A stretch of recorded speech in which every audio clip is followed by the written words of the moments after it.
সঙ্গে। আপনার নাম? শাওন। শাওন। বয়স? 30। এই মুহূর্তে 30 বছর। হ্যাঁ, এই মুহূর্তে 30 বছর। জন্ম জেলা? নরসিংদীতে। নরসিংদীতে জন্মগ্রহণ করেছেন, ওখানেই আছেন এখন? হ্যাঁ, ওখানেই আছে। ঠিক আছে, শুরু করুন আপনি যেখান থেকে মনে পড়ে আপনার জীবনের গল্প। আমার ছোটবেলাটা হচ্ছে নরসিংদীতেই কাটে। বাবা মা, 2 বোন 1 ভাই, এই ফ্যামিলি। ছোটবেলায় নরসিংদীতে ছিলাম না, ঢাকায় ছিলাম। জি, ঢাকায় ছিলাম। আমার বাবার হচ্ছে বিজনেস ছিল, হচ্ছে কাগজের বিজনেস ছিল। কাগজের বিজনেস? হ্যাঁ। কি ধরনের বিজনেস এটা? হচ্ছে ঢাকা নয়া বাজারে যে বিজনেস, কাগজের যে হোয়াইট প্রিন্ট, তারপর নিউজ প্রিন্ট, এগুলি হচ্ছে বিভিন্ন মিল থেকে এনে ওরা হচ্ছে যে সেলটা করে। আচ্ছা আচ্ছা। তো সেই অর্থে হচ্ছে ঢাকায় থাকা। তো ঢাকায় কিছুদিন থাকার পরে হচ্ছে আমার বাবার ওই বিজনেসটা নিয়ে হচ্ছে একটা সমস্যা বলতে হচ্ছে জানি না তো, যে শুনছি যেটা আর কি, তার তখন তো ছোট ছিলাম, এতটা বুঝতামও না। তো ওই কাগজ দেওয়া নেওয়া নিয়ে যেটা হয় আর কি, কোন একটা প্রবলেম হয়েছে কারোর সাথে, তো তখনই হচ্ছে আমার বাবার নামে মনে হয় সরকারবাদী কোনো একটা কেস হয়ে গেছিল। মানে যখন এই কেসটা হয়ে গেছিল, তো ওই কাগজের ওই বিজনেস করতো যে ওইখানকার পুরা সভাপতি ছিল আমার আব্বার মামা, আপন মামা। আচ্ছা। তো উনি যখন পুলিশ আসলো আমার বাবাকে জিজ্ঞেস করতে, তখন আমার বাবার মামা সামনে ছিল। তো সামনে থাকার পরে হচ্ছে আমার বাবা জিজ্ঞেস করছিল যে, মানে ওই মামার দিকে তাকায় ছিল, যেহেতু উনি সভাপতি ছিল। তো ওই মামা যদি একবার বলতো যে এটা হচ্ছে আমার মানে ভাগিনা, তাহলে দেখা গেছে যে এই ব্যাপারটা সলভ হয়ে যেত তখনই। কিন্তু যখনই পুলিশ জিজ্ঞাসা করলো, তারপরে হচ্ছে যে অনেক কিছু জিজ্ঞেস করছে আমার বাবাকে, তারপরে হচ্ছে আমার বাবার মামাকেও জিজ্ঞেস করছে অনেক কিছু। তো জিজ্ঞেস করার পরে উনি ডাইরেক্ট বলে দিছে যে আমি ওকে চিনি না। তো যখন এটা বলে দিছে, তখন তো কেস হয়ে গেছে। তো আব্বাকে ধরে নিয়ে গেছে, জেলে ছিল কতদিন ঠিক আমার মনে পড়তেছে না, তখন তো ছোট। তো তখন থেকে হচ্ছে বিজনেস। বলছিলেন কয় ভাই বোন ছিলেন? 2 বোন 1 ভাই। 3 ভাই। আপনি বড় সবার? হ্যাঁ, বড় সবার ছিল। ওকে, বলুন। তো তারপর হচ্ছে ওইখান থেকে তারপর বাবার বিজনেস তো পুরাই হচ্ছে নষ্ট। সেটা পেপারে আসলো বাবার ছবি, তারপরে অনেক টাকার ব্যাপার ছিল, সেটা কোটি কোটি টাকার ব্যাপার ছিল হয়তো। তো মানে পেপারে ছবি আসলো কি আপনার বাবাই আত্মসাৎ করেছেন টাকাটা? হ্যাঁ, এরকম কিছু একটাই আসছে। তারপর হচ্ছে মানে ধরায় দেওয়ার জন্য ওইরকম কিছু একটা ছবি। হ্যাঁ, ওই সুবাদে যখন বাবা চলে আসলো, তখন হচ্ছে কাগজের বিজনেসটা ছেড়ে দিল। ছেড়ে দেওয়ার পরে আমরা চলে গেলাম নরসিংদীতে। তো নরসিংদী যাওয়ার পরে স্কুলে ভর্তি হইলাম। ভর্তি হওয়ার পরে হচ্ছে কি যে আসতেছি যাইতেছি স্কুলে ভালোই।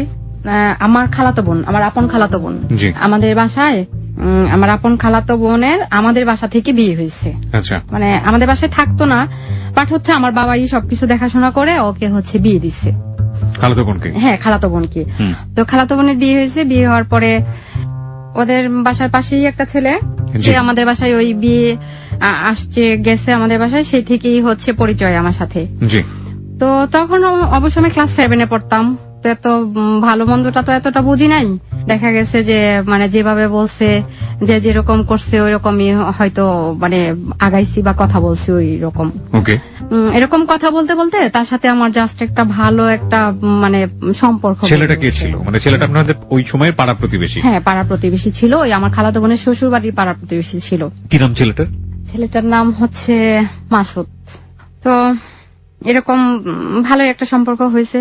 তো এটা আমার বাবা কোনোভাবে হচ্ছে টের পেয়ে গেছে যে এরকম হয়েছে। তো এখন বাবা নরসিংদীতে রাখবে না। নরসিংদীতে রাখবে না বলতে কোথায় যেতে হবে? আমার দাদা বাড়ি।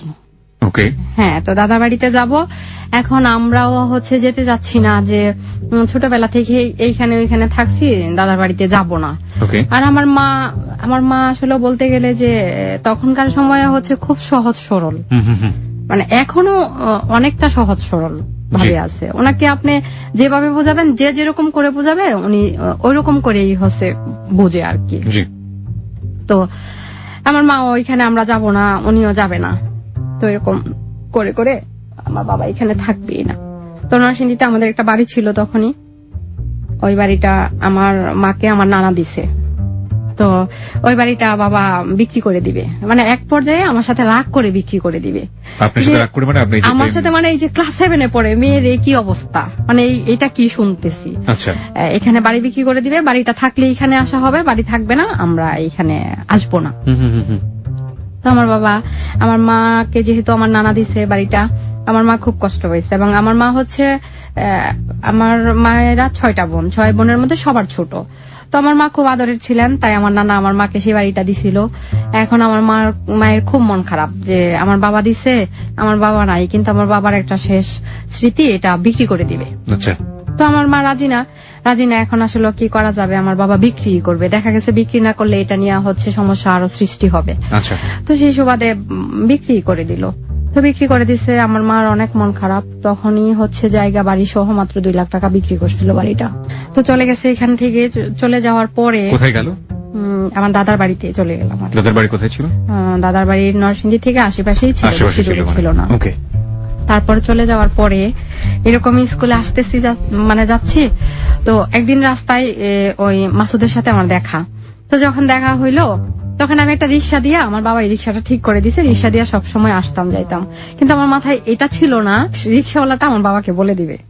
হ্যাঁ, মানে যে মাসুদের জন্যই আপনাদের বাড়ি বিক্রি করে দিতে হলো? হ্যাঁ, বাড়ি বিক্রি করে দিতে হলো। তো ওইখান থেকে যখন আমি কথা বললাম, কথা বলার পরে আমি স্কুল থেকে গেলাম। স্কুল থেকে যাওয়ার পরে দেখলাম যে আমার বাড়ির পরিবেশ খুব গরম। তখন আমি বুঝতে পারলাম যে এনিথিং রং, কোনো প্রবলেম তো অবশ্যই হয়েছে। তো গেলাম, যাওয়ার পরে দেখি আমার আম্মা অনেক কান্নাকাটি করতেছে। তো কান্নাকাটি করতেছে, আমি জিজ্ঞেস করতেছিলাম যে মানে কি হয়েছে, প্রবলেম কি। তো আমার আম্মা সেই উত্তরে বলতেছিল কি যে এমন মানে সন্তান থাকার চেয়ে না থাকাই ভালো, মরে যাওয়াই ভালো। আমি বলছি কি হয়েছে, আমাকে হচ্ছে খুলে বলো। খুলে না বললে তো আর আমি বুঝবো না যে প্রবলেমটা কি। পরে বলছি এরকম এরকম, তুমি রাস্তা দিয়ে গেলা, স্কুলে গেলা, তো এরকম মাসুদের সাথে কথা বলছো, তুমি যে রিক্সাওয়ালারে নিয়ে গেলা, সেই রিক্সাওয়ালা তো তোমার বাবাকে বলে দিছে। তো এখন ব্যাপারটা কেমন হয়ে গেল। তো হইলো কি, পরে আমার বাবা বাড়িতে আসলো, দেখা গেছে কি আমার জিজ্ঞেস করলো। তো আমার বাবা যেরকম রাগী, আমিও হচ্ছে সেম, বাবার ডুপ্লিকেট। উনি যেরকম কথা বলতেছে আমি এরকম আনসার করতেছি, মানে আমার কোনো ভয় নাই, আনসার করতেছি। এক পর্যায়ে বাবা মানে অনেক রেগে গেছে। রেগে যাওয়ার পরে দেখা গেছে কি, আমাদের রান্নাঘরটা ছিল ওইখানে মানে বডি ছিল আর কি। তো ওই বডি ছিল, রাগের ঠেলায় দেখা গেছে কি ওই বডি নিচে যে আমাকে কিছু করবে না, মানে আমার মাকে মেরে ফেলবে। কারণ হচ্ছে কি যে মার কথা শুনে না মেয়ে, মা ভাবে মার শব্দ মা তৈরি করতে পারে নাই। তো নিচে এটা দেখার পরে মানে আমি কিন্তু আর সামনে কি হয়েছে সেটা দেখি নাই, কিন্তু আমার বাবা যে বড়িটা হাতে নিছে সেটাই আমি দেখছি। হ্যাঁ, দেখার পরে আমার স্কুল ড্রেস পরা ছিল, আমি ওইটাও চেঞ্জ করি নাই, আমি মানে বেরিয়ে গেছি বাড়ি থেকে। আচ্ছা, বেরিয়ে গেছি। বেরিয়ে যাওয়ার পরে এখন আমি আসলে এত কি করব কি না করব বুঝতে পারতেছি না। তো আমার এক খালার বাসায় গেছি, পাশে আমার খালার বাসা। আমি বলছি যে এই ঘটনা। তো আমার খালা ওইখানে যাওয়ার পরে তো আমার ইচ্ছা মতে মানে বকা যারে বলে যে তোমাদের জন্যই হচ্ছে এরকম হয়, তোমরা কথা শোনা না, সেই দোষটা মার উপরে পড়ে। নরসিংদীতে তুমি এরকম করলা, তারপর হচ্ছে যে বাড়িটা বিক্রি করে দিল, এখন এখানে আসছো, এখানেও হচ্ছে মানে তোমার এটা কোনো শান্তি দিচ্ছ না মাকে। তো ঠিক আছে, এখন খালার বাড়ি থেকে না আমার খালাও আর আমাকে বলে না যে তুমি এখানে থাকো, কিংবা হচ্ছে পরিবেশ শান্ত হলে বাড়ি ফিরা যাও। কি করবো বুঝতেছি না। তারপর তখন তো ফোনের মানে মোবাইল ছিল না। তো তখন আমি আবার নরসিংদীতে গেলাম। নরসিংদীতে যাওয়ার পরে আমি যে মাসুদের এক ফ্রেন্ডকে পাইলাম, যার সাথে মানে আমার কথা হইতো আর কি। যাওয়ার পরে ওকে আমি বললাম যে এরকম এরকম অবস্থা, তো আমি চলে আসছি বাড়ি থেকে, আমি আর যাব না। যাবা না মানে কি সমস্যা, যাবা না কেন? আমার বাবা তো এই করছে, এখন আমার বাবা খুব ক্ষিপ্ত, আমাকে যদি পায় তাহলে মনে হয় আমাকেও হচ্ছে মেরে ফেলবে। মানে তখনকার সময়ে ওনার যে রাগটা আমি দেখছিলাম। তো ও বলতেছে কি, দেখো মাসুদ তো হচ্ছে এটা মেনে নিবে না, সে মাত্র হচ্ছে পড়াশোনা করতেছে, আর তার তো কোনো ইয়ে নাই, এখনো বিয়ের বয়সই হয় নাই, তো এটা করলে কেমন হবে বলো? আমি বলছি আমি এগুলি জানি না, বাড়িতে যাওয়া যাবে না। ওই দিক দিয়ে হচ্ছে আমার বাবা কিন্তু শান্ত হয়ে গেছে, কিন্তু এটা তো আর তখন আমি বুঝি নাই যে পরিবেশটা এদিকে কি ছিল। তো যাই মাসুদকে খবর দিছে, খবর দিয়া আনার পরে ও আসছে নরসিংদী থেকে। ওদের বাড়িটা ছিল হয়তো 3 কিলোমিটার বা 4 কিলোমিটার। খবরটা কে দিল মাসুদকে? মাসুদের যে ফ্রেন্ডের সাথে আমার কথা হইলো ওই সময়টাতে। হ্যাঁ, ওই সময়টাতে। তো খবর দিল, খবর দেওয়ার পরে হচ্ছে আসছে, আসার পরে বলছি এই প্রবলেম। তখন ও বলতেছে কি যে এটা কেমন কথা, আর হচ্ছে তোমার বয়স, তুমি এখন অনেক ছোট, আর আমিও মাত্র পড়াশোনা করতেছি, তো এখন তো তুমি চলে আসছো, আর এটা তো একটা কিছু হবে না, এরকম হবে না, তুমি চলে যাও। আমি বলছি কি না, দেখো আমার বাবা যে অবস্থা, আমার যাওয়া যাবে না। ও বলে কি, দেখো এখন আমি কোথায় যাব, কি করব, আর আমার কাছে তো এরকম টাকা নাই যে আমি একটা জায়গায় নিতে হইলে, থাকতে হইলে টাকা লাগবে, সেই টাকাটা আমার কাছে নাই, তো আমি কি করব।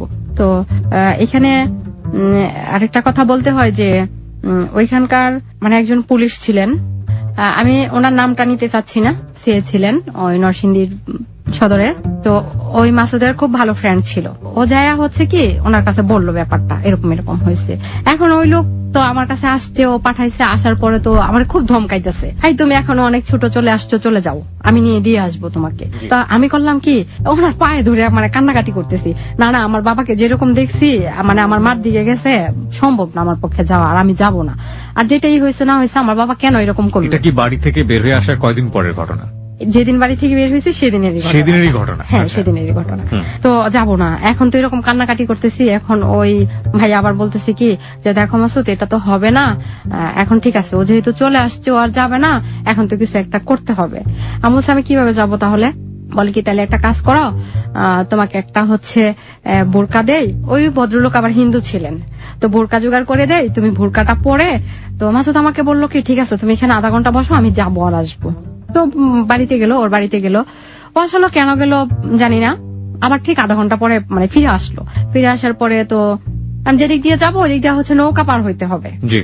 নৌকা পার হইয়া চলে আসলাম, ঢাকায় চলে আসলাম। তো ঢাকায় চলে আসার পরে ওর পরের দিন আবার হরতাল ছিল। তো চলে আসার পরে দেখা গেছে কি, আপনি তো আপনার খালার বাড়িতে গেলেন। হ্যাঁ, খালার বাড়ি। খালা ওখান থেকে ভাবে ওই ছেলের সাথে বেরোতে দিল আপনাকে? না, খালা আসলে আমাকে বলেও নাই থাকার জন্য, বলেও নাই যে তুমি এখানে থাকো, বসো, এইটা হয়তো পরিস্থিতি শান্ত হয়ে যাবে, বাবা একটু পরে ঠিক হয়ে যাবে, বাড়িতে পাঠানোর জন্য। খালা আমার দিকে তো খুব ক্ষিপ্ত, ওনার রাগই হচ্ছে নরসিংদীতে এটা করলা, বাবা না করলো, তো সেই বাড়িটা পর্যন্ত বিক্রি করে দিল, তোমার বাবার এত রাগ, এখন আবার এখানে আইসা কেন এটা করতে গেলা। তো খালা মনে করছে কি যে আমি হয়তো মানে খুব মন খারাপ হয়েছে, ওদের বাসায় গেছি, এগুলি বলে আমি আবার বাড়িতে ব্যাক করতেছি। আচ্ছা, আমার তো পাশাপাশি আপনি মাসুদের সাথে চলে যাচ্ছেন? না, মাসুদের সাথে তো আমার দেখা হইলো নরসিংদীতে যাওয়ার। আপনাকে নিয়ে যাচ্ছে ঢাকাতে, ঢাকা থেকে নিয়ে যাচ্ছে? হ্যাঁ হ্যাঁ হ্যাঁ, সেটাই তো বলতেছি আমি। জি বলুন। তারপর মাসুদ যখন ঢাকা গেল আমাকে নিয়ে মামার বাসায়, তখন মামাকে সবকিছু বলার পরে তারপরে তার মামা শুনে তার বাবাকে ফোন দিছে যে দুলাভাই এরকম এরকম, মাসুদ তো এখানে আসছে, তার সাথে একটা মেয়ে আছে, এরকম এরকম, তো কি করব।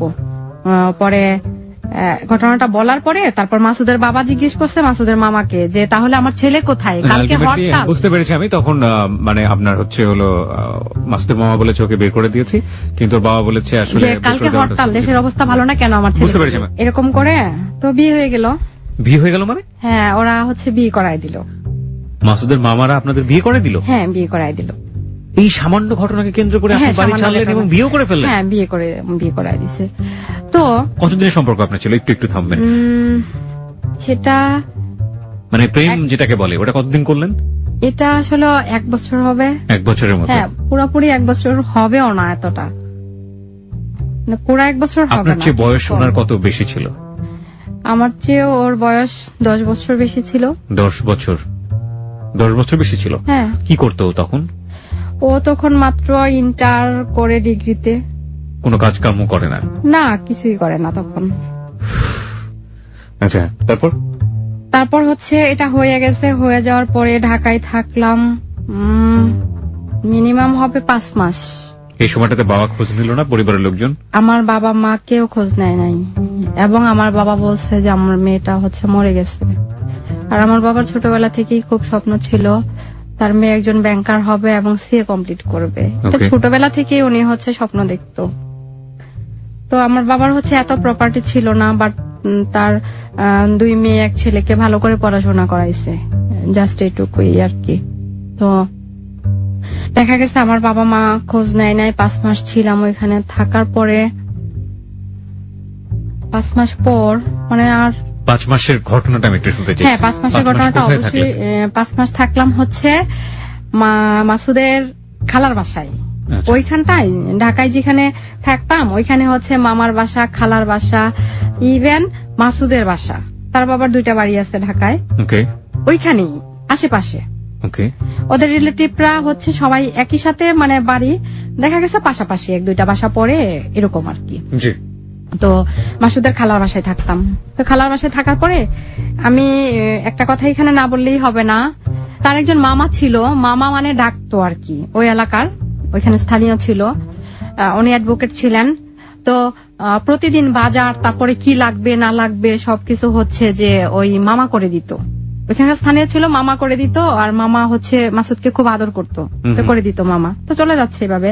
আর মাসুদের এক বড় ভাই ছিল, মামাতো ভাই, প্রতিদিন আবার করতো কি, ওই ভাইয়াটা ধরেন পড়াশোনাটাও যে তখন চলে আসছি, পড়াশোনা বন্ধ, তখন ওই ভাইয়া বলতো যে তুমি এক কাজ করো, তুমি তো ফ্রি থাকো, ওই টাইমটাই হচ্ছে আমি বইটই কিনে দিয়ে পড়াশোনা যা করা দরকার আমি করাবো, তুমি আমার কাছে পড়বা। আচ্ছা তো ঠিক আছে, চলতে থাকলো এরকম।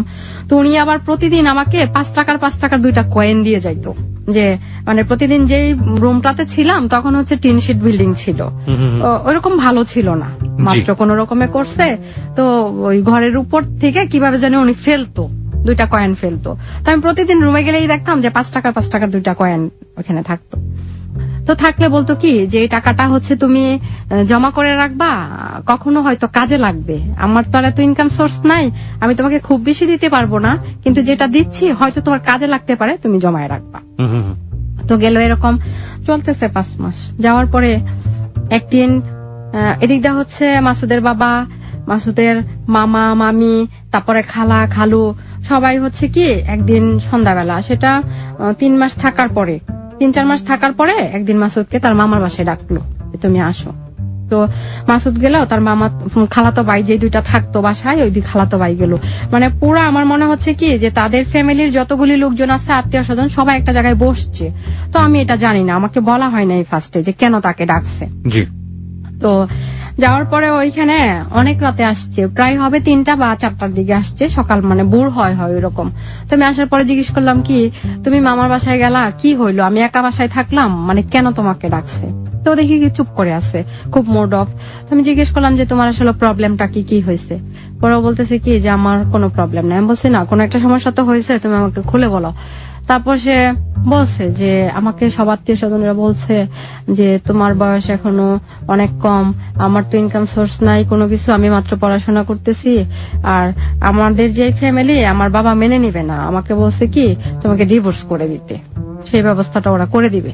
ওকে তো আমি তখন মানে এটা বলার পরে আমি খুব তাকায় আছি ওর দিকে, যে মানে আমি আসলে তখন কি বলবো ঠিক বুঝতেছিলাম না, মানে কি করব। তো অনেকক্ষণ চুপ করে থাকার পর আমি ওরা জিজ্ঞেস করলাম যে এখন তোমার সিদ্ধান্তটা কি? তো বলতেছে কি যে না, আমি এটা ছাড়বো না, ওরা যাই বলুক আমি এটা করব না। ওকে তো ঠিক আছে। ও আবার বলতেছে যে আমরা তো এখানে থাকতেও পারতেছি না, অন্য একজন বাজার করে দেয়, খাচ্ছি যাচ্ছি, ভাবে তো আর যাবে না বা হবে না, তোমার পড়াশোনা করতে হবে, আমার হচ্ছে পড়াশোনা বাকি আছে করতে হবে। তো এক কাজ করো, আমরা চলে যাই, তুমি তোমার বাড়ি চলে যাও, আমি আমার বাড়ি চলে যাই। আচ্ছা। তো এদিকটা হইলো কি, ওর বাবা হচ্ছে ব্যাংকার ছিলেন, জব করতো, ব্যাংকার ছিলেন।